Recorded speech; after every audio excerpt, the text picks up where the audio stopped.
ఒక ఊర్లో ఒక ఆత్మీయ గురువు గారు ఉన్నారు. ఆ ఆత్మీయ గురువు గారి దగ్గరికి ఇద్దరు యవనస్తులు వెళ్ళారు. వెళ్ళి, గురువు గారు, మేము మీ దగ్గర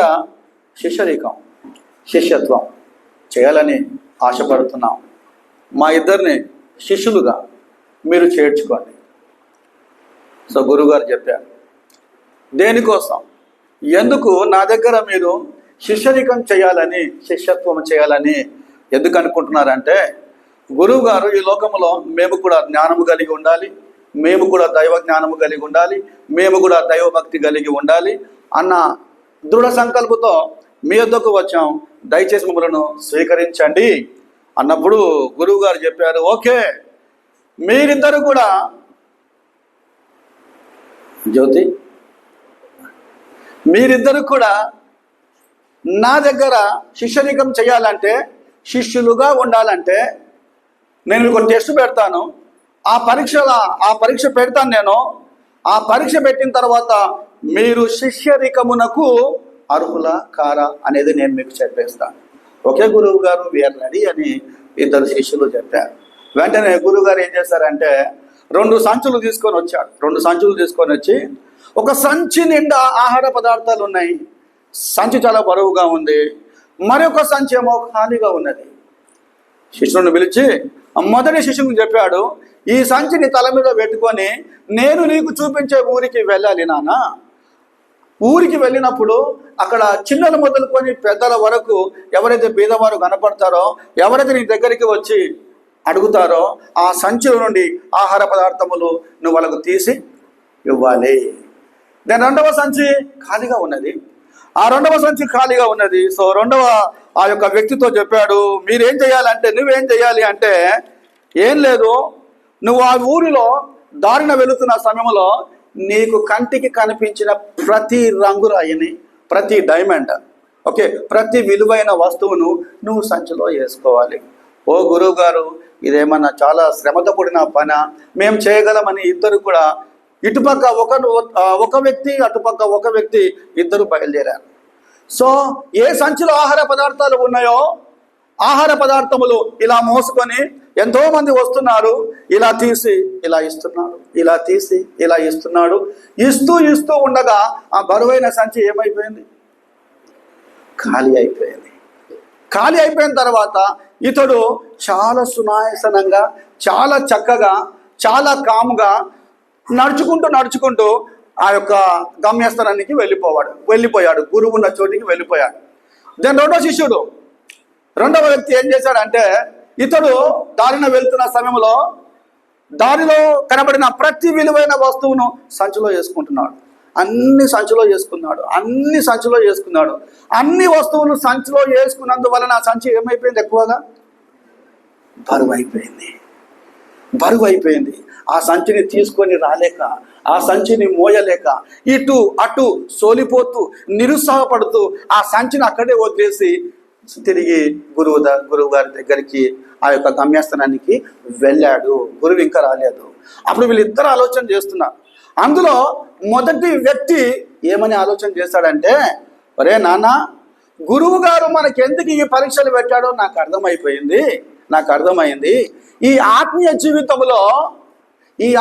జీవితంలో మనము ఏమి గమనించామంటే, ఎలాగైతే నీవు సంచిలో విలువైన రాళ్ళేసుకొని మోయలేక, నడవలేక ఏ విధముగా ఇబ్బంది పడ్డావో, ఈ యొక్క లోక సంబంధమైన విషయాల్లో లోక సంబంధముగా ఆలోచన చేయకుండా, ఇహలోక సంబంధమైన విషయాల గురించి ఎక్కువగా స్ట్రెస్ తీసుకోకుండా, అలసిపోకుండా, సొలసిపోకుండా, ఎక్కువగా టెన్షన్ తీసుకోకుండా, హాయిగా, నీతిగా, నిజాయితీగా దేవుడు మనకిచ్చింది ప్రేమతో, జ్ఞానముతో నలుగురకు పంచి పెడితేనే మనకేం కలుగుతుంది? ఏమంటలేరు? జ్ఞానోదయం కలుగుతుంది, మనకు మోక్షం కలుగుతుంది. ఈ మాటలన్నీ కూడా గురువు గారు విన్నారు. చప్పట్లు కొడుతూ ముందుకు వచ్చాడు. You are correct. ఎస్, లోకములో మంచిగా బ్రతకాలన్నా, లోకములో నీతిగా బ్రతకాలన్నా, లోకములో సమాధానముగా బ్రతకాలన్నా మీరు ఏం పంచాలి బిడ్డ? ప్రేమను పంచాలి, నీతిని పంచాలి, నీతిని, ప్రేమను, జ్ఞానాన్ని పంచితే ఇతరులకు అందరికీ జ్ఞానోదయం కలుగుతుంది. మీరిద్దరి టెస్ట్లో పాస్ అయ్యారు కాబట్టి ఇప్పటి నుండి మీరు నా దగ్గర ఏ రికం చేయాలి? శిష్యరికం చేయాలి. అర్థమవుతుందా బిడ్డ? దేవుని వాక్యములో కూడా మమత చక్కగా చదివి వినిపించింది. దేవుని వాక్యములో కూడా యేసుక్రీస్తు ప్రభువు శిష్యులందరినీ చూశాడు, జన సమూహం అందరినీ చూశాడు. శిష్యులు అనే మాట గుర్తుపెట్టుకోండి. యేసుక్రీస్తు దగ్గరికి వచ్చిన శిష్యుడు ఎలా ఉండాలి అది, లేకుంటే శిష్యత్వము కలిగిన వారు ఎలా ఉండాలి, శిష్యరికము చేసేవారు ఎలా ఉండాలి. యేసు ప్రభువు ఆయన జన సమూహంలో చూశాడు, శిష్యులందరినీ చూశాడు, చూసి ఇలా అందరినీ చూసి నా దగ్గర శిష్యరికం చేయాలంటే మీరు కొన్ని పనులు చేయాలి. యేసుక్రీస్తు దగ్గర శిష్యత్వము, 2 మాటలు చెప్తున్నా, శిష్యరికము తర్వాత శిష్యత్వము చేయాలంటే మీరు కొన్ని పనులు చేయాలి, కొన్ని ప్రత్యేకతలు ఉండాలి, కొన్ని ఇంపార్టెన్స్ ఉండాలి. అవి ఉంటేనే మీరు నా దగ్గర ఏం చేసినట్లు? శిష్యరికము చేసినట్లు. ఎగ్జాంపుల్ మీకు ఇచ్చాను ఆల్రెడీ, నేను శిష్యరికము చేసినట్లు. ఈ మాట నేను బాగా ఆలోచన చేస్తున్నా. యేసుక్రీస్తుకు 12 మంది శిష్యులు ఉన్నారు. వారే శిష్యులు కాదండి, యేసుక్రీస్తును సొంత రక్షకునిగా అంగీకరించిన ప్రతి స్త్రీ, పురుషుడు, బాలిక, బాలుడు, పిల్లలు అందరూ కూడా యేసు ప్రభుకి ఏం కావాలి? శిష్యులు. అందుకొరకే యేసు ప్రభు 12 మంది శిష్యులను జ్ఞాపకం చేసుకొని మీరు సర్వలోకమునకు వెళ్ళి సర్వ సృష్టికి సువార్తను ప్రకటించుడి. సో నేను కానివ్వండి, మీరు కానివ్వండి, మనమందరము కూడా యేసు ప్రభు యొక్క శిష్యులము, యేసు ప్రభు యొక్క పిల్లలము. యేసు ప్రభు అందరిని చూశాడు. నా దగ్గరికి చాలా మంది వస్తున్నారు, అంటే యేసు ప్రభు దగ్గరికి చాలా మంది వస్తున్నారు. కొంతమంది ఏమో సూచక క్రియలు చూడటానికి వస్తున్నారు, కొంతమంది స్వస్థత కార్యాలు చూడటానికి వస్తున్నారు, కొంతమంది స్వస్థత పొందుటకు వస్తున్నారు, మరికొంతమంది ఎందుకు వస్తున్నారంటే రొట్టెల కోసం. ఎగ్జాక్ట్లీ రొట్టెల కోసం వస్తున్నారు. ఇవన్నీ యేసయ్య గమనించి క్వశ్చన్ వేశాడు. నా దగ్గర శిష్యరికము చేయాలంటే ఫస్ట్ శిష్యునికి ఏ బాధ్యత కావాలి అంటే, ఏ ప్రత్యేకతలు ఉండాలంటే, నెంబర్ 1 చెప్పడానికి ముందు, మొదటిది ఆ విషయానికి వెళ్ళడానికి ముందు, నేను యేసుప్రభుని నమ్ముకొని 54 సంవత్సరాలు అవుతుంది. యేసుప్రభుని నమ్ముకొని 54 సంవత్సరాలు అవుతుంది. సేమ్ ఇక్కడ చాలామంది 20 సంవత్సరాలు కావచ్చు, 50 సంవత్సరాలు కావచ్చు, 60 సంవత్సరాలు కావచ్చు, 15 సంవత్సరాలు కావచ్చు. సో నా క్వశ్చన్ ఏంటంటే, మీ శిష్యరికము యేసుక్రీస్తుతో ఎలా ఉంది? అర్థమవుతుందా బిడ్డ? మీ శిష్యరికము, మీ శిష్యత్వము యేసు ప్రభుతో ఎలా ఉంది? బ్యాప్టిజం తీసుకున్నప్పటి నుండి ఇంతవరకు పీస్ఫుల్గా ఉందా? Are you with me? Baptism తీసుకున్నప్పటి నుండి ఇంతవరకు శిష్యరికము సమాధానంగా ఉందా, నీతిగా, న్యాయంగా ఉందా? లేకపోతే బ్యాప్టిజం తీసుకున్నప్పటి నుండి ఇంతవరకు మధ్యలో ఏమంటారు, బ్రేకప్స్ ఏమైనా వచ్చినాయా గమనించండి. దెన్ థర్డ్ థింగ్, బ్యాప్టిజం తీసుకున్నప్పటి నుండి ఇంతవరకు మీరు అందరూ శిష్యరికం చేస్తున్నారు కదా, ఎప్పుడైనా మీ లైఫ్లో తిరిగి వెనక్కి వెళ్ళిపోతే బాగుంటుంది అనే ఆలోచనలు ఏమైనా చేస్తున్నారా? ఇవన్నీ ఆలోచనలు మీకుంటే ఈ పాయింట్స్ అన్ని కూడా రాసుకోండి దయచేసి. సో మొట్టమొదటిగా యేసుక్రీస్తు దగ్గరికి వచ్చి శిష్యరికము చేయాలి అంటే అతడు ఎలా ఉండాలంటే, యేసుక్రీస్తుకు మాత్రమే ప్రథమ స్థానం ఇచ్చే విధముగా ఉండాలి. హల్లెలూయా.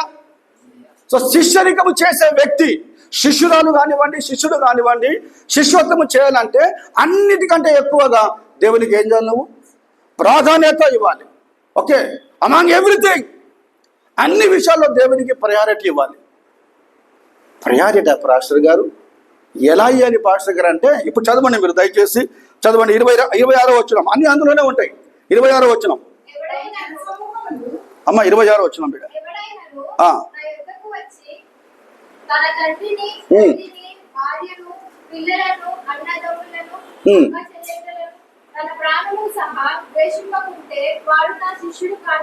చాలండి, రైట్. సో మొట్టమొదటిగా శిష్యరికము చేయదలిచిన శిష్యుడు ఎలా ఉండాలంటే, యేసయ్యకు ప్రాధాన్యత ఇవ్వాలి.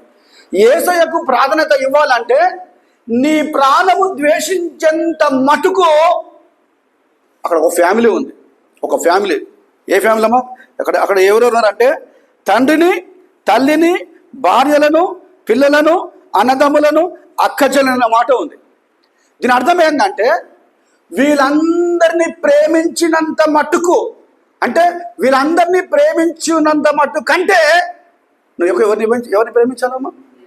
యేసయ్యను ప్రేమించాలి. అలాగని భార్యను, భర్తలను, భార్యలను, పిల్లలను, బంధువులను, అన్నదమ్ములను, అక్కజనులను ప్రేమించకూడదని బైబిల్లో లేదండి.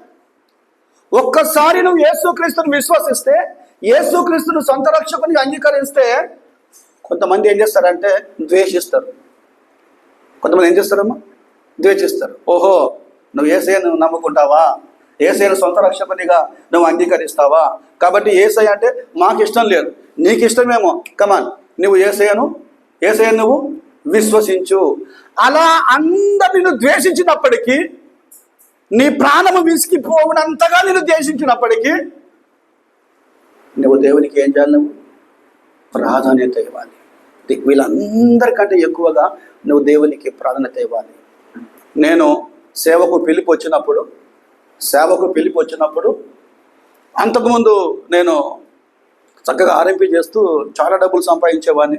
మా బస్తీలో నేనే ఎక్కువగా అమౌంట్ సంపాదించేవాడిని. ఆర్ఎంపీ డాక్టర్ని కాబట్టి మెడిసిన్ ఇవ్వడము, గ్లూకోజులు ఇవ్వడము. ఆ తర్వాత మ్యారేజ్ అయింది. మ్యారేజ్ అయిన తర్వాత అంతవరకు చర్చికి వెళ్తున్నా, యూత్ మీటింగ్ తీస్తున్నా, మోనమ్మ చెప్పినట్లు యూత్ మీటింగ్ తీసుకుంటున్నా, ఆరాధన చేస్తున్నా, ఎవ్రీథింగ్ నేనే మా చర్చిలో సమస్తం చేసేవాడిని. బట్ దేవుడు పిలిచాడు నన్ను, బాబు నువ్వు నా శిష్యునిగా ఉండాలి, నువ్వు శిష్యరికం చేయాలి. దేవుడు ఒక వాక్యం ద్వారా మాట్లాడాడు. షార్ట్ చేస్తున్నాను నేను. మాట్లాడితే ఆ వాక్యం నా హృదయానికి తట్టింది. మిమ్మును పిలిచిన దేవుడు నమ్మదగినవాడు. మోషను పిలిచినట్లు, ఎలీషాను పిలిచినట్లు నన్ను పిలిచాడు. వెంటనే మా అమ్మకి చెప్పిన, అమ్మా నన్ను దేవుడు పిలుస్తున్నాడమ్మా, నేను హైదరాబాద్ వెళ్తానమ్మా, నేను ట్రైనింగ్ చేయాలమ్మా అనగానే నన్ను ఫస్ట్ ద్వేషించింది ఎవరంటే మా అమ్మనే. ఓకే, మా అమ్మ ద్వేషించింది. వద్దు నాన్న, సేవకెళ్ళి ఏం చేస్తావు నాన్న, మంచిగా దేవుడు నీకు ఏమిస్తుండు? అరే డబ్బు ఇస్తున్నాడు, క్లినిక్ పెట్టుకున్నావు, ఎందుకు నాన్న? మా అమ్మ వద్దన్నది. తర్వాత మా అన్నదమ్ములు వద్దన్నారు. మా బంధువులు అందరు నన్ను ద్వేషించారు. అందరు ద్వేషించారు. ఎవరి దగ్గరికి వెళ్ళినా నేను యేసయ్య శిష్యుని కావాలి, నేను సేవకుని కావాలి అని నేను మంచి విషయం చెప్తే వాళ్ళందరూ నాకు నెగిటివ్గా ఉన్నారు. మళ్ళా ప్రార్థన చేసిన, ప్రభువా అని ప్రార్థన చేస్తే నెక్స్ట్ మా పాస్టర్ దగ్గరికి వెళ్ళాను నేను. జయ, నన్ను దేవుడు పిలిచాడు. జయ, నేను యేసయ్యకు శిష్యుని నేను కావాలి, నేను శిష్యరికం చెయ్యాలి. ఏమంటావు జయ అంటే మా పాస్టర్ అన్నది, నీ ఇష్టమే నా ఇష్టం. ఇది ఎట్లుందంటే అబ్రాహం బోల్తా దేకో క్యా బోల్తా లేలే, మన ఎవరు రూతు కదా, రూతు నీ జనమే నా జనం, సేమ్ అట్లా. సో పాశ్రమ ఒక్కతే ఏమన్నది అంటే, అయ్యా నీ ఇష్టమే నా ఇష్టం. మా ఇంట్లో ఎవరికి ఇష్టం, అందరూ ద్వేషించారు నన్ను.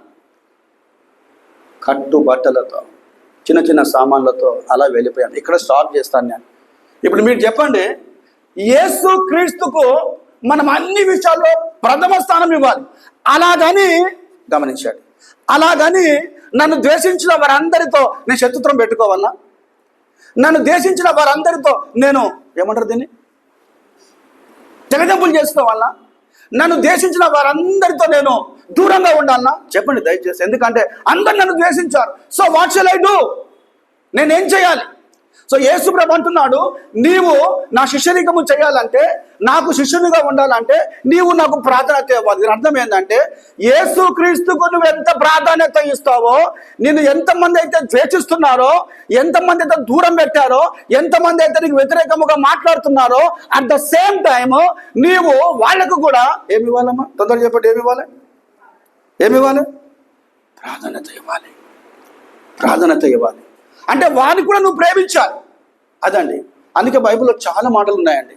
సో ఫస్ట్ చాలామంది శిష్యరికానికి వచ్చిన తర్వాత, యేసు ప్రభు దగ్గరికి వచ్చిన తర్వాత, నేను సొంత రక్షకునిగా ఉంటాను ప్రభువా, సొంత రక్షకునిగా నేను అంగీకరిస్తాను ప్రభువా అని వచ్చిన వాళ్ళు ఫస్ట్ ఎట్లా ఉంటారంటే, వీళ్ళంతా ఫస్ట్ యేసు అంటారంట. ఫస్ట్ ఎవరు ఉండాలంట? యేసు ఉండాలి. ఆ తర్వాత ఎవరు ఉండాలంటే బంధువులు.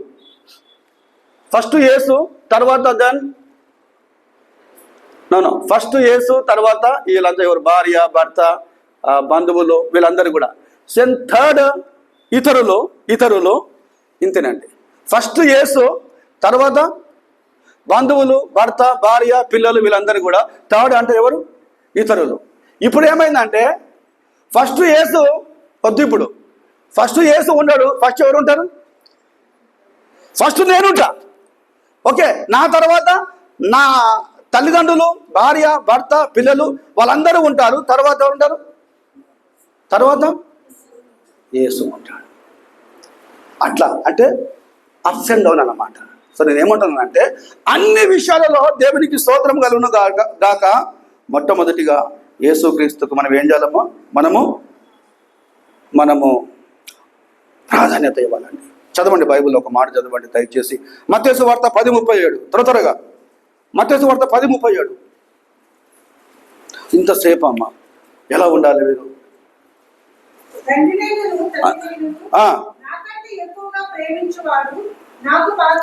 అక్కడ ఆగుబిడ్డ. తండ్రినైనాను, తల్లినైనాను, భర్తనైనాను, భార్యనైనాను, బంధువులనైనాను, పిల్లలైనాను నాకంటే ఎక్కువగా ప్రేమించేవాడు నాకు పాత్రుడు. అలాగని అందరిని వదిలేద్దామా? చెప్పండి మరి. బైబిల్లో ఉంది. అలాగని అందరిని వదిలేద్దామా? చాలా మంది బైబిల్ చదివే విద్యార్థులు ఏం చేస్తున్నారంటే, సరైన జ్ఞానము లేని వారు ఏం చేస్తున్నారంటే, బైబిల్లో ఉంది, వీళ్ళందరికంటే ఎవరిని ప్రేమించాలంట? యేసయ్యను ప్రేమించాలి. అట్లా కాదండి, యేసయ్యను కూడా ప్రేమించాలి, జన్మనిచ్చిన తల్లిని, తండ్రిని ప్రేమించాలి, తోబుట్టువులను, అన్నదమ్ములను అందరినీ ప్రేమించాలండి. అతను ఇంకో మాట చెప్తాను నేను. మత్తయి సువార్త 5:44. 5:44.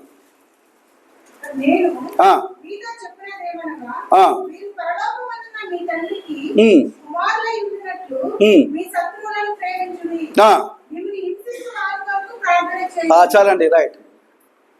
ఓకే, శిష్యరికానికి వచ్చిన ప్రతి ఒక్కరు కూడా యేసుతో కలిసి ప్రయాణము చేద్దాము, యేసును వెంబడిస్తాము, యేసును అనుసరిస్తాము అని తీర్మానం చేసుకున్న ప్రతి ఒక్కరు ఎంబీ కర్మేల్ సంఘమా చెప్తున్నాను, మొట్టమొదటిగా యేసు ప్రభును సొంత రక్షకునిగా అంగీకరించినప్పుడు ఇంటివారు ఏమవుతారమ్మా? శత్రువులు అవుతారు. స్నేహితులు కూడా శత్రువులు అవుతారు చెప్తున్నాను. కానీ బైబిల్ ఏం చెప్తుందంటే, వాళ్ళందరూ నీకు శత్రువులుగా ఉన్నప్పటికీ, వాళ్ళందరూ నీకు విరోధముగా ఉన్నప్పటికీ, బైబిల్ ఏముందంటే మీ శత్రువుల కొరకు నువ్వు ఏం చేయాలంట? ఏం చేయాలి బిడ్డ? ప్రార్థన చేయాలి. రెండవదిగా మిమ్మును హింసించే వారి కొరకు ఏం చేయాలి? నువ్వు ప్రార్థన చేయాలి. శత్రువులను ప్రేమించాలి, హింసించే వారి కొరకు ఏం చేయాలి? ప్రార్థన చేయాలి. అమ్మ, మనమందరము కూడా దేవుని వాక్యం వింటున్నాము. నువ్వు ఎప్పుడైతే దేవునికి నీ జీవితంలో ప్రథమ స్థానం ఇస్తావో, లుక్ అట్ మీ ప్లీజ్, ప్రథమ స్థానం ఇస్తావో, నువ్వు అందరినీ ప్రేమిస్తావు. నీ కుటుంబంలో ఉన్న వారందరినీ ప్రేమిస్తావు, సంఘంలో ఉన్న వారందరినీ కూడా ప్రేమిస్తావు. దేవునికి ప్రథమ స్థానం. That is discipleship, that is శిష్యరికం. మీకు తెలుసా, భక్త సింగ్ అయ్య గారు వాళ్ళందరినీ ద్వేషించకుంటే, వాళ్ళందరినీ దూరం పెట్టకపోతే, అందరూ అంటే ఫ్యామిలీ అన్నమాట, సిక్ ఫ్యామిలీ, వాళ్ళందరినీ ద్వేషించకుంటే, వాళ్ళందరినీ దూరం పెట్టకపోతే ఇంత దూరం వచ్చేవాడు కాదు. ఇంత దూరము ఆ గోల్కొండ ఎక్స్ రోడ్లో ఆ పెద్ద గుడిని కట్టేవాడు కాదు. అనేకులను దేవుని వద్దకు తీసుకొని వచ్చేవాడు కాదు. వాళ్ళన్న, వాళ్ళ తమ్ముడు, వాళ్ళందరూ అంటారు, మేము చాలా ద్వేషించాం,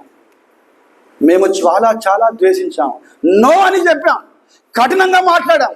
ఇక వాళ్ళ నాన్ననైతే ఇట్లా గన్ పెట్టి, నువ్వు యేసుక్రీస్తుకు శిష్యరికం చేయాలంటే ఫస్ట్ కోరుకో, తల్లిదండ్రులు కావాలా, యేసయ్య కావాలా, అదర్వైజ్ ఐ విల్ షూట్, కమాన్ కోరుకో అనగానే భక్త సింగ్ గారు చెప్పారంట, నేను చనిపోయినా పర్వాలేదు, యేసుక్రీస్తుకు మాత్రమే శిష్యునిగా ఉంటాను. హల్లెలూయా. అప్పుడు అనుకున్నారంట, సింగ్ను దేవుడు పిలిచాడు. కొంతకాలం అయిన తర్వాత వ్యతిరేకముగా వాళ్ళందరూ కూడా భక్త సింగ్ గారిని ప్రేమించడము మొదలుపెట్టారు. ఎంత దేవుని ప్రేమించి ఉంటే, ఎంత దేవునికి ప్రథమ స్థానం ఇచ్చి ఉంటే వాళ్ళందరినీ భక్త సింగ్ గారు ప్రేమించి ఉండొచ్చు. ఆయన ద్వారా ఎంతో మంది దేవుళ్ళలోనికి వచ్చి ఉండొచ్చు. ఒక మాట చెప్పాలండి, దేవుని వాక్యంలో సూర్యుడు అస్తమించే వరకు ఏముండదంట. చదవండి, ఆ మాట బాగుంటుంది. ఎఫెసీయులకు రాసిన పత్రిక 4:26, త్వరగా 4:26.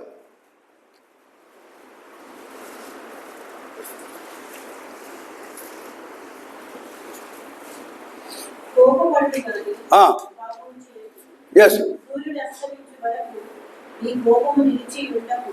చాలు బిడ్డ, మంచిది అయ్యును. కోపపరుడే కానీ ఏం చేయదు, పాపము చేయకూడదు. మన మనుషులం, కోపడతాం మనం. కొన్నిసార్లు కోపము న్యాయమైనదే, కోపము న్యాయమైనదిగా ఉండాలి. కానీ సూర్యుడు అస్తమించే వరకు ఏముండొద్దంట, ఏమంటలేరు. సూర్యుడు అస్తమించే వరకు ఏముండొద్దు, కోపం ఉండకూడదు. బిడ్డలారా, దేవుని వాక్యం మీకు చెప్తున్నాను నేను. ఎవరైతే దేవునికి మొట్టమొదటి ప్రయారిటీ ఇస్తారో, ఎవరైతే దేవునికి మొట్టమొదటి ప్రాధాన్యత ఇస్తారో వాళ్ళు ఇవన్నీ చేయాలి. దానితో పాటు వారిలో ఏముండకూడదు అంటే, ఏముండకూడదు, కోపం ఉండకూడదు. తన కోపమే తన శత్రువు. నేను మిమ్మల్ని అందరినీ గమనిస్తున్నా. నేను మెల్లగా మిమ్మల్ని అందరినీ చూసి ఒక్కసారి స్మైల్ ఇవ్వండి అమ్మా. నేను చెప్పలే స్మైల్ ఇవ్వమని చెప్పలే, జస్ట్ కొసలేసాను నేను. ఒక్కసారి స్మైల్ ఇవ్వండి అమ్మా అంటే మీరు గట్టిగా నవ్వకుండా ఓన్లీ మీ లిప్స్ మూమెంట్ ఇలా చేస్తారు. మీకు తెలుసా, లిప్స్ మూమెంట్ ఇలా మూవ్ అవ్వగానే ఆ ముఖం అంతా సౌందర్యం, ఆ ముఖం అంతా ఆనందంగా ఉంటుంది, ఆ ముఖములో చిరునవ్వు, ఆ ముఖములో గ్లో ఉంటుంది, ఆ ముఖములో సంతోషం ఉంటుంది. ఇంతవరకు బాగానే ఉంది కదా. ఇప్పుడు అలాగే వాళ్ళందరినీ చూసి ఒక్కసారి మీ కోపాన్ని చూపించినంటే అప్పుడు మీ కళ్ళు ఇలా చిన్నగా ఉన్న ఏమవుతాయి, పెద్దగా అయిపోతాయి. చిన్నగా ఉన్న నువ్వు ఏమవుతుంది. ఒక ఆయన ఏమంటాడంటే, సైకాట్రిస్ట్ అని ఏమంటాడంటే, మీ కుటుంబంలో, మీ జీవితంలో ఎల్లప్పుడూ కూడా చిరునవ్వు కలిగి ఉండండి. చిరునవ్వు కేవలము యేసుక్రీస్తు ద్వారానే వస్తుంది. ఆ చిరునవ్వు ఏందో కాదు, సంతోషం. చిరునవ్వు నవ్వుతేనంట ఇక్కడి నుంచి మొదలుకొని అరికాలు వరకు నరాలన్నీ పనిచేస్తాయంట. ప్రతి నరము మూవింగ్ లైక్ ఎనీథింగ్ అంట. ఒక్కసారి మీరు కోప్పడితే మాత్రం కోప్పడండి, కానీ ఒక్కసారి మీరు రకరకాలుగా కోపం పెట్టుకుంటే మాత్రం, కోపం వస్తే మాత్రం ఈ బాడీలో ఉన్న నరాలన్నీ ఏమవుతాయంట, ఏమంటారు ఏంటండి, ఏం సీరియస్ ఏం కాదు, ఓకే, బాడీలో నరాలన్నీ ఏమవుతాయంట, చెప్పమ్మా సుమన. దాసన ఎట్లా అంటున్నాడు, స్టక్ అయిపోతాయంట. దేని బిడ్డారా, స్టక్ అయిపోతాయి అంటే ప్రవహించే రక్తము అక్కడక్కడ ఏమైపోతుంది అంటే, మనం కోపపడతామని మనలో ఉన్న బ్లడ్ లోపల తెలిసిపోతుంది అంట. అరే కోపం ఎక్కడో లేదు, నేను కోపడతలేదు, నేను క్షమించండి అనుకోకండి. అరే కోపం ఎక్కడో లేదురా, ఎక్కడ ఉందంట, బ్లడ్లో ఉంది నా కోపం ఒకటి అంటాడంట. దేని బిడ్డారా, దేవుని వాక్యం వింటున్నాం మనం. సాధ్యమైన వరకు ప్రతి ఇంట్లో ఇబ్బందులు ఉంటాయి, ప్రతి ఇంట్లో సమస్యలు ఉంటాయి. కానీ దేవుడు ఏమంటుందంటే, శక్యమైతే, అడిగితే శక్యమైతే, మనుషులందరితో అంటలేను నేను, శక్యమైతే ఇంటి వారందరితో ఎట్లా ఉండాలి మనం, ఎనఫ్. సో పౌలు అంటున్నాడు, సూర్యుడు అస్తమించే వరకు ఏముండొద్దంట. సో మనం ఏం చేస్తామంటే, మేము సూర్యుడు అస్తమించినా కోపంతోనే ఉంటాము, సూర్యుడు అస్తమించకపోయినా ఏమంటలేరు, కోపంతో ఉంటాం. దేని బిడ్డారా, యేసు క్రీస్తు దగ్గరికి శిష్యరికము చేయాలి అని నువ్వు వస్తే first you have to give first priority to God. ఎప్పుడైతే నువ్వు ప్రయారిటీ దేవునికి ఇస్తావో, you will love to everyone. నువ్వు అందరినీ ప్రేమిస్తావు. There is no any discrimination between you and them. Okay, రెండో చెప్తాను నేను. రెండవది శిష్యరికం చేయాలంటే, అక్కడనే ఇంకొక మాట ఉంది. శిష్యరికం చేయాలంటే ఏంటంటే, బ్రతుకును కట్టుకోవడం అండి. బ్రతుకును ఏం చేయడమంటామా, కట్టుకోవడం. చదవండి, ఆ బ్రతుకును ఎలా కట్టుకోవాలంటే 28వ వచనం 28.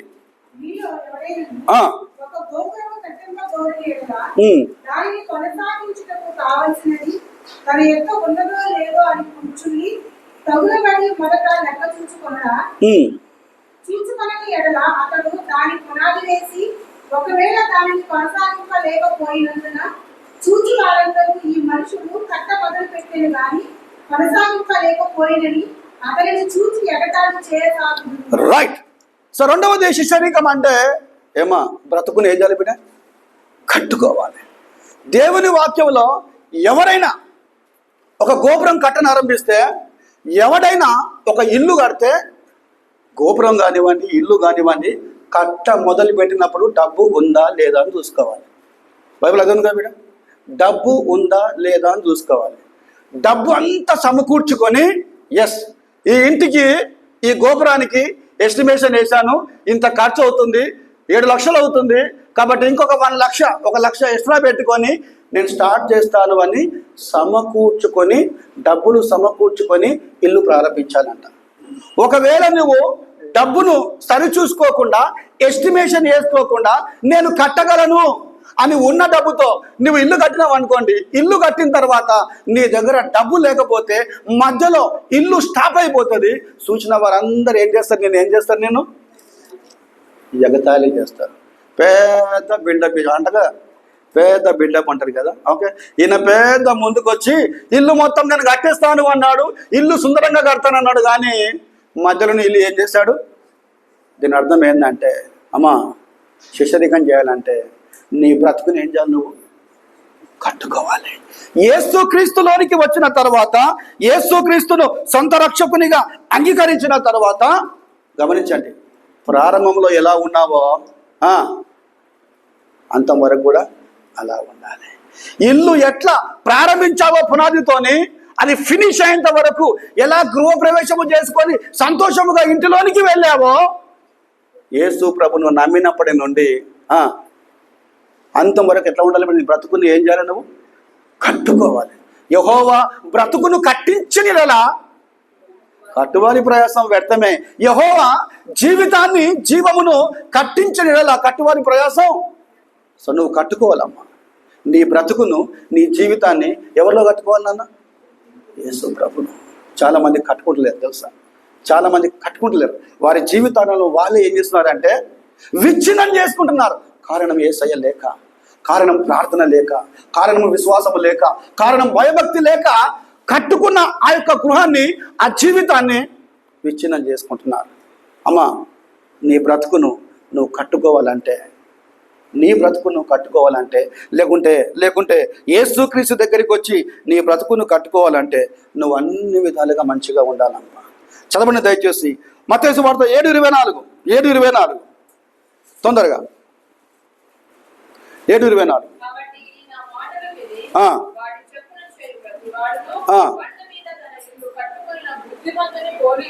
రైట్, అక్కడ చాలా చక్కని మాట ఉందమ్మా.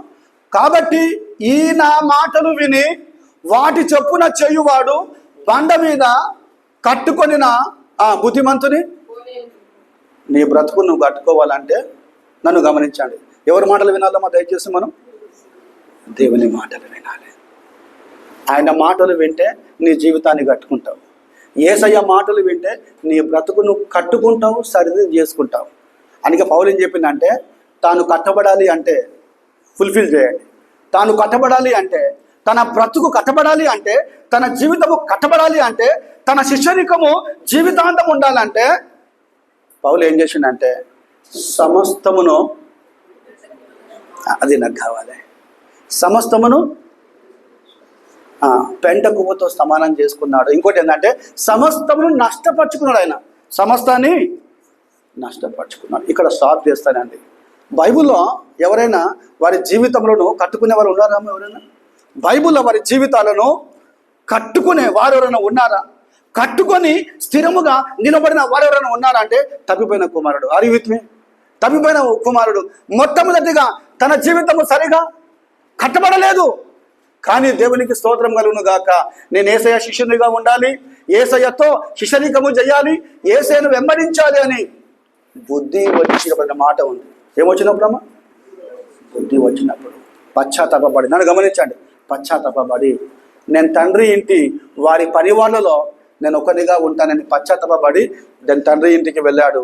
ఆ తండ్రి ఏం చేశాడంటే వాడిని హత్తుకొని ఇంకేం చేశాడమ్మా? ముద్దు పెట్టుకొని చెప్పులు తొడిగించి, క్రొవ్విన దూడను, మళ్ళా దూడ వచ్చిందమ్మా తల్లి. ఓకే, క్రొవ్విన దూడను ఇక చాలండి. నేనేమంటున్నా అంటే తప్పిపోయిన కుమారుడు యేసుక్రీస్తు నామములో తన బ్రతుకుని ఏం చేశాడమ్మా?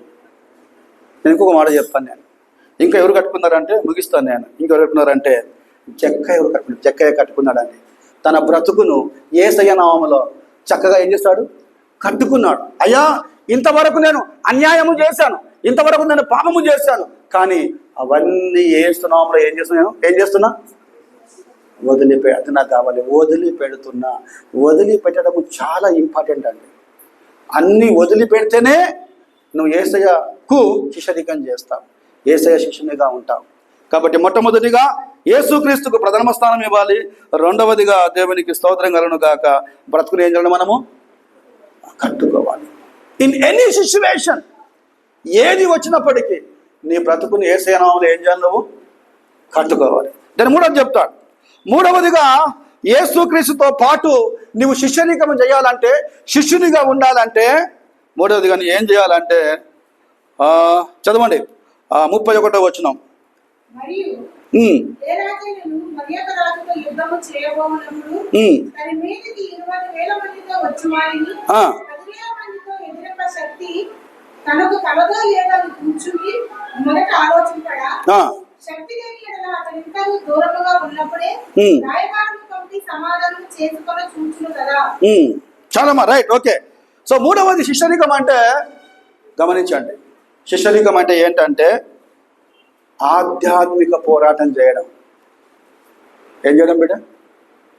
ఆధ్యాత్మిక పోరాటం చేయడం. ఏదో శిష్యరికం అంటే యేసయ్య దగ్గరికి వస్తే దీవెనలు వస్తాయి, యేసయ్య దగ్గరికి వస్తే ఆశీర్వాదాలు వస్తాయి, యేసయ్య దగ్గరికి వస్తే రోగం పోతుంది, యేసయ్య దగ్గరికి కొంచెం సంతోషంగా ఉంటుంది కాదండి. శిష్యరికం అంటే ఆధ్యాత్మిక ఏంటమ్మా? పోరాటం చేయాలి. మంచి ఎగ్జాంపుల్ అక్కడ. ఆ ఎగ్జాంపుల్ నేను చదువుతాను, నేను మళ్ళీ చదువుతాను. మరియు ఏ రాజైనను మరొక రాజుతో యుద్ధము చేయబోయినప్పుడు తన మీదకి 20,000 మందితో వస్తున్నాడు విని, రైట్, ఒక రాజు చూడండి ఇలా గమనిస్తున్నాడు. తన మీదకి 20,000 మందితో 20,000 సైనికులతో రాజు మీదకి యుద్ధము చేయడానికి వస్తున్న సమయంలో ఈయన ఏం చేయాలమ్మా? ఆలోచన చేయాలి. అనుకుందాం ఈయన దగ్గర 10,000 మంది ఉన్నారు అనుకుందాం. 10,000 మందితో can he fight against with that king? 10,000 మందితో యుద్ధం చేయగలడా? చేయలేడు. కాబట్టి 10,000 మందితో యుద్ధము చేయలేడు. కాబట్టి ఈ రాజు ఏం చేయాలంటే వెళ్ళి ఆ రాజుతో ఏం పడాలి? బైబిల్ అదే ఉంది, అమ్మా చెవి గలవాడు వినును గాక. జ్ఞానము చాలా అవసరం. అందుకే నేను వాక్యం చెప్పాను, జ్ఞానం అంట దేవుని ద్వారా మనకు లభిస్తుంది, దేవుని ద్వారా మనకు వస్తుంది. సో మూడవదిగా శిష్యరికం అంటే ఆధ్యాత్మిక పోరాటము చేయడం. యేసు క్రీస్తులోనికి వచ్చిన తర్వాత శ్రమలు వస్తాయి, హింసలు వస్తాయి, బాధలు వస్తాయి, నిందలు వస్తాయి, అవమానములు వస్తాయి. వాటన్నిటిని ఏం చేయాలంటే ఏం చేయాలమ్మా? జయించాలి. అది మనకు కావాలి, జయించాలి. ఒకవేళ నువ్వు జయించకపోతే వాటిలో నువ్వు ఓడిపోతావు, తిరిగి నువ్వు వెనక్కి వెళ్ళిపోతావు. అందుకే పౌలు చదవండి ఎఫెసీ పత్రిక 6:10.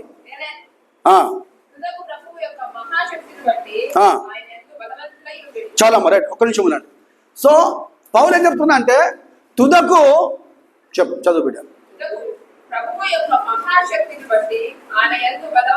ఆగమ్మా, తుదకు ప్రభు యొక్క మహాశక్తిని బట్టి ఆయన ఏమై ఉండాలంట?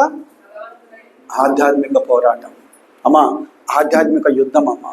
సో ఇలాంటి ఆధ్యాత్మిక యుద్ధములో నువ్వు ఎట్లా ఉండాలంటే బలవంతులై ఉండాలి. దాని కింద చదువు అమ్మా.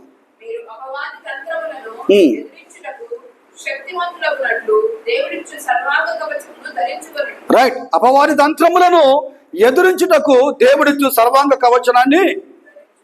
మా ఆత్మీయ పోరాటంలో, ఆత్మీయ యుద్ధంలో ఇవన్నీ వచ్చినప్పుడు నంబర్ 1 విశ్వాసముతో పోరాడాలి.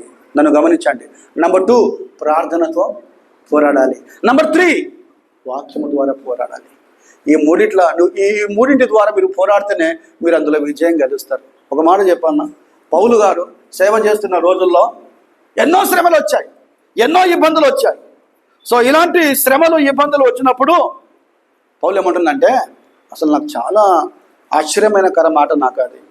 కొన్నిసార్లు మనం చెప్పం, కానీ చెప్పాల్సిందే. పౌలు ఏం చెప్పిందంటే, మంచి పోరాటము పోరాడి తిని నా పరుగు తుదముట్టించుదని విశ్వాసము కాపాడుకుంటుని ఇక మీద నా కొరకు ఏముంచబడి ఉన్నది? నీతి కిరీటం. ఇక్కడ స్టార్ట్ చేస్తానమ్మా. శిష్యరికం అంటే ఆధ్యాత్మిక పోరాటం. కొన్నిసార్లు పోరాటాలు ఆగవండి. నన్ను చూడండి అందరు, పోరాటాలు ఆగవు. నీకు పోరాటము ఎక్కడి నుంచి స్టార్ట్ అవుతుంది అంటే నీ ఇంటి నుంచి స్టార్ట్ అవుతుంది పోరాటం. ఇంటి నుంచి పోరాటం స్టార్ట్ అవుతుంది. కొన్నిసార్లు భర్త ద్వారా కావచ్చు, కొన్నిసార్లు భార్య ద్వారా కావచ్చు, కొన్నిసార్లు పిల్లల ద్వారా కావచ్చు, కొన్నిసార్లు కోడళ్ళ ద్వారా కావచ్చు, కొన్నిసార్లు అరుల ద్వారా, ప్రతి ఒక్కరి ద్వారా రావచ్చు. It will come definitely. వస్తాయండి, దేవుడే చెప్తున్నాడు, వస్తాయి. యేసుక్రీస్తును నమ్మడమే పోరాటం అని మీరు ఏమన్నా అనుకోండి దయచేసి. యేసుక్రీస్తునికి వచ్చడమే పోరాటం. అందుకే పోరాటం, ఆత్మీయ పోరాటం, చివరి శ్వాస వరకు ఈ పోరాటమాగదు. సాగిపోవుచున్నాను సిలువను మోసుకొని నా గమ్య స్థానానికి, ఈ సిలువను మోసుకొని నా గమ్య స్థానానికి. నేనైనా అంతే, మీరైనా అంతేనండి. పోరాటం అండి. ఆ పోరాటంలో మనం వ్యసన పడుతుంటే కాదండి, ఆ పోరాటంలో బాధపడుతూ ఉంటే కాదండి, ఆ పోరాటంలో చింతిస్తూ ఉంటే కాదండి, ఆ పోరాటంలో స్ట్రెస్ ఉంటే కాదండి, ఆ పోరాటంలో బాగా మదన పడుతూ ఉంటే కాదండి. అలా ఇవన్నీ చేస్తూ ఉంటే నువ్వు ఎక్కడ కూర్చుంటావు?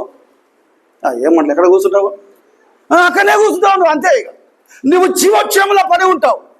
కానీ బైబిల్ ఏముందంటే, ఎవరైనా క్రీస్తునందున వారు నూతన సృష్టి. యేసునందున్న వారికి ఎల్లప్పుడూ సాగిపోవాలి, పౌలులాగా సాగిపోవాలి. దాని బిడ్డలారా, శిష్యరికం అంటే ఇవన్నీ ఉంటాయి. ఒకటి, దేవునికి ప్రాధాన్యత ఇవ్వాలి. రెండవది, నీ బ్రతుకును కట్టుకోవాలి. మూడవదిగా ఆత్మ సంబంధమైన, చెప్పండి ఏం చేయాలి బిడ్డ? నాకు పోరాటం రాదు సార్, నా వల్ల కాదు సార్ అంటే దేవుడు మనకు పిరికితనం గల ఆత్మను ఇవ్వలేదు. మళ్ళా ఇద్దరు యవనస్తులు ఒక గురువు గారి దగ్గరికి వచ్చారంట. గురువు గారి దగ్గరికి వచ్చి గురువు గారి దగ్గర శిష్యరికం చేస్తున్నారంట వీళ్ళిద్దరు కూడా. కొన్ని ఏళ్ళు అయిన తర్వాత ఈ ఆత్మ సంబంధమైన గురువు గారు వాళ్ళిద్దరిని చూసి సంతోషించి, ఒరేయ్ శిష్యులారా, నా దగ్గర చాలా చక్కని నమ్మకమైన శిష్యరికం చేశారు, నేను ఇంకొక పరీక్ష పెడతాను, ఆ పరీక్షలో మీరు గెలిస్తే మీకు బహుమతి ఇస్తానన్నారట ఈ గురువు గారు. ఇద్దరు కూడా, ఓకే గురువు గారు, మీ దగ్గర మేము మంచి శిష్యరికం చేస్తున్నాము, శిష్యత్వం చేస్తున్నాము, చెప్పండి ఏమైనా చేస్తాం అంటేనే ఈ గురువు గారు తనకున్న కొంచెము డబ్బుతో ఇతనికి కొంచెం డబ్బు, అతనికి కొంచెం డబ్బు, ఫస్ట్ వానికి కొంచెం డబ్బు, సెకండ్ వానికి కొంచెం డబ్బు ఇచ్చి ఒక గదిని పూర్తిగా నింపండి అని చెప్పిండంట. ఏం చెప్పిండు బిడ్డ? ఒక గదిని పూర్తిగా ఏం చేయాలి? నింపాలి అని డబ్బులు ఫస్ట్ వానికి, సెకండ్ వానికి డబ్బులు ఇచ్చాడు. ఒక గదిని పూర్తిగా నింపండి. గురువు గారు, ఇది ఒక పెద్ద లెక్కన గురువు గారు మాకు డబ్బులు తీసుకున్నాడు. ఒకడు ఏం చేశాడంటే, ఫస్ట్ వాడు ఏం చేశాడంటే, సమాధానం మీరు చెప్పాలి. ఫస్ట్ శిష్యుడు ఏం చేశాడంటే, ఊర్లోనికి వెళ్ళి ఎండుగడ్డి మొత్తం కొన్నాడు మనోడు. ఎండుగడ్డి మొత్తం కొని ఆ గది మొత్తం పేర్చాడు. గురువుగారు ఏం చెప్పారు? గదిని మొత్తం ఏం చేయాలంట? నింపాలి. సో గది మొత్తం పేర్చాడు, ఎండి గడ్డు మొత్తం పేర్చి, మా గురువు గారు వస్తే ఎక్కడ కూర్చోవాలి? ఎండిగడ్డ మీద కూర్చోవాలి. మేము కూడా కూర్చున్న ఆలోచన కలిగి అతడు చేశాడేమో, వదిలేద్దాం. రెండో వాడు ఏం చేశాడంటే, గురువు గారు ఇచ్చిన వాళ్ళు లేపు నాన్న, నీ వెనుకుందాం చూసారు, చూడు నన్ను చూడు నాన్న, ఏంట్రా ఇలా పెట్టావు? ఓకే. రెండవ వ్యక్తి ఏం చేస్తాడంటే, వీడు చక్కగా గురువు గారు ఇచ్చిన డబ్బులో కొంత డబ్బు తీసుకొని ఒక ప్రతిమ కొనుక్కొని ఆ ప్రతిమలో నూనె పోసి ఆ ప్రతిమలో కొవ్వెత్తు పెట్టి, ప్రతిమ అంటే ఏంటమ్మా? దీపం అనుకుంటా నేను, బైబులా? అవన్నీ వద్దులే, దీపం అని చెప్తాలే. ఒక దీపం, ప్రతిమ, ఓకే, ఒక దీపం కొనుక్కొని చిన్నది, అందులో నూనె పోసి క్రొవ్వొత్తి ఒకటి పెట్టేసి దాన్ని వెలిగించి ఒక దీపస్తంభం మీద అలా ఉంచేస్తారు. దీపస్తంభం మీద అలా ఉంచిన వెంటనే ఆ వెలుగు తో ఆ గది మొత్తం ఏమైపోయింది నిండిపోయింది. దెన్ నాయకుడు వచ్చాడు, గురువు గారు వచ్చి ఆ ఎండుగడ్డిని చూశాడు, గది నింపేశాడు, ఇది చూశాడు. సో ఎవరైతే ఎండుగడ్డి గది మొత్తం నింపేశారో అతని దగ్గరికి వచ్చి, నాన్న, నా కుమారుడా, ఇంకొంచెము నేను ఇచ్చిన డబ్బుతో ఆలోచన చేసింటే బాగుంటుండే. ఇంతేనండి, నాన్న, నేను ఇచ్చిన డబ్బుతో ఇంకొంచెం ఆలోచించుంటే బాగుంటుంది. చూడు, ఈయన చూడు, నేను ఇచ్చిన డబ్బుతో ఏం చేశాడంటే కొంత దాచుకున్నాడు. కొంత దాచుకొని జ్ఞానము కలిగి, చూడండి, ఆయన దీపం తీసుకొని వచ్చాడు, పైన పెడితే గది మొత్తం కూడా వెలిగిపోయింది. ఒక దీపము ద్వారా గది ఏ విధముగా వెలిగిందో, దేవుడు నీకు ఇచ్చిన జ్ఞానాన్ని బట్టి ఆ జ్ఞానము తన అందరినీ ఏం చేయాలి చెప్పండి, వెలిగించాలి. ఆ దీపం ఎవరో కాదు, ఆ వెలుగు ఎవరో కాదు, ఆ ప్రకాశం ఎవరో కాదు, ఎవరండి? యేసుక్రీస్తు ప్రభువు. యేసుక్రీస్తు ప్రభు అంటూ నేను లోకమునకు వెలుగై ఉన్నాను. కాబట్టి దేని బిడ్డలారా, నీవు నేను లోకమంతటికి వెలుగు కాకుండా ఫస్ట్ మన ఇంట్లో ఏమై ఉండాలో మనం అదేనా. చాలా మంది అంటారు లోకమంతటికి ఏసే వెలుగున్నాడు, మనమందరం కూడా లోకమంతటికి వెలుగుగా ఉంటాం. కాదండి, ఫస్ట్ నీ ఇంట్లో ఏం చేయాలి, నువ్వు వెలగాలి. రెండవదిగా సంఘములో ఎదగాలి. తర్వాత యూదయ, సమరయ, జకపోలి, తర్వాత చెప్పున గలిలో పెట్టినావు మళ్ళా, యూదయ, సమరయ, జకపోలి, బోధి గంతముల వరకు. చివరిగా ఓకే, శిష్యుడు యేసు క్రీస్తు దగ్గరికి వస్తే ఎలా ఉండాలంటే, శిష్యరికం పొందబడి ఎలా ఉండాలంటే, మూడవదిగా తన్ను తాను జాగ్రత్తగా చూసుకోవాలమ్మా. తను తాను జాగ్రత్తగా చూసుకోవాలి. చదువుదామా చివరి మాట, చదువుదాం. ఎక్కడుందా మాట? 34వ వచనం. ఉప్పు మంచిదే కానీ ఉప్పు నిస్సారమైతే దేని వలన దానికి సారము కలుగును? అది భూమికైనను ఎరువుకైనను పనికిరాదు కనుక దానిని బయట పారవేయుదురు. చెవుగలవాడు వినును గాక అని వారితో చెప్పాను. రైట్. 4వది ఏంటంటే, నిన్ను నీవేం చేయాలి, నువ్వు జాగ్రత్తగా చూసుకోవాలి. బైబిల్ ఏముందంటే, ఉప్పు మంచిదే కానీ ఉప్పు నిస్సారమైన దేని వలన దానికి సారము.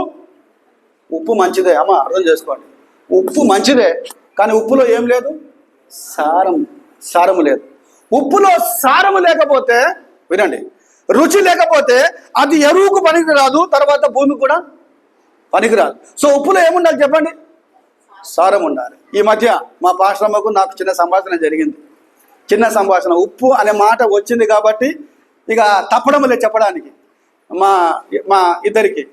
సో మా పాశ్రమ గారు మా శృతికి ఏం చెప్పారంటే, అమ్మా వెళ్ళి టాటా సాల్ట్ తీసుకొని రా అని చెప్పింది. సో నేనేమన్నా, జయ టాటా సాల్ట్ ఎందుకు జయ, ఇంకోటి కూడా ఉంది కదా, ఇంకోటి ఏముంది, అన్నీ ఉన్నాయంటాడు దాసన్న, ఆశీర్వాదం కూడా ఉంది కదా జయ అని నేను చెప్పాను. అప్పుడు మా పాశ్రం ఏమన్నదంటే, అయ్యా టాటా ఉప్పేమో స్థారముగా ఉంటుంది, ఆశీర్వాదేమో నిస్సారముగా ఉంటుంది. టాటానేమో ఉప్పు కనబడుతుంది, నోట్లో వేసుకుంటే ఉప్పు కనబడుతుంది. ఆశీర్వాదం నోట్లో ఏం చేసుకున్నా కానీ కూడా ఉప్పు కరెక్ట్ అని చెప్పింది. అంటే ఉప్పులో కూడా ఎన్ని తెరాలు ఉన్నాయో పాశ్రమ నాకు అర్థమైంది అనమాట. నేను ఏమనుకున్నా, ఇంతకుముందు ఉప్పే అనుకున్నా. సో పాశ్రమ ఉప్పుగా. సో దేవుని వాక్యములో ఉప్పుగానే ఉండాలండి.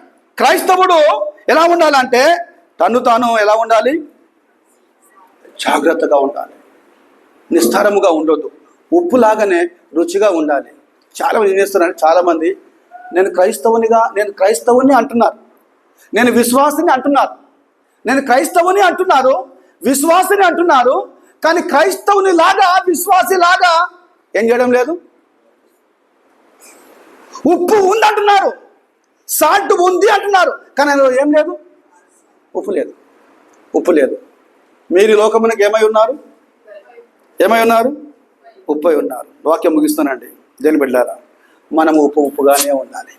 ఎక్కడ పోయినా మనము రుచికరముగా ఉంది. బైబిల్ ఏముందంటే, ఎల్లప్పుడూ మీ సంభాషణ ఉప్పు వేసినట్లు రుచి గలది గాను, ఇంకెట్లా ఉండాలి, కృపా సహితముగాను ఉండాలి. వాక్యం ముగిస్తానండి. 4 విషయాలండి. నీవు దేవుని దగ్గర యేసు ప్రభు దగ్గర శిష్యరికం చేయాలంటే, శిష్యునిగా ఉండాలంటే first of all you have to give first priority to God. రెండవది నీ బ్రతుకుని ఏం చేయాలి? నువ్వు కట్టుకోవాలి. మూడవదిగా ఏం చేయాలి? మూడవదిగా ఆధ్యాత్మిక పోరాటం చేయాలి. నాలుగవదిగా నిన్ను ఏం చేయాలి? నువ్వు జాగ్రత్తగా ఉండాలి. నిన్ను ఎట్లా ఉండాలి? జాగ్రత్తగా ఉండాలి. ఈ మధ్య ఒక ఆయన పాస్టరయ్య వాక్యంలో ఆ వాక్యం చెప్తున్నాడు, యూట్యూబ్లో వాక్యం గట్టిగా చెప్తున్నాడు, చాలా గట్టిగా చెప్తున్నాడు. ఎట్లా చెప్తున్నాడు అంటే నేను ఆశ్చర్యపోయాను. నేను ఒక ఆమెను ప్రార్థన చేయమంటే చాలా చక్కగా చేసిందంట, చాలా బాగా చేసిందంట. అంటే తనలో నుండి క్రీస్తును ప్రదర్శించింది, తనలో నుండి క్రీస్తును చూపించింది.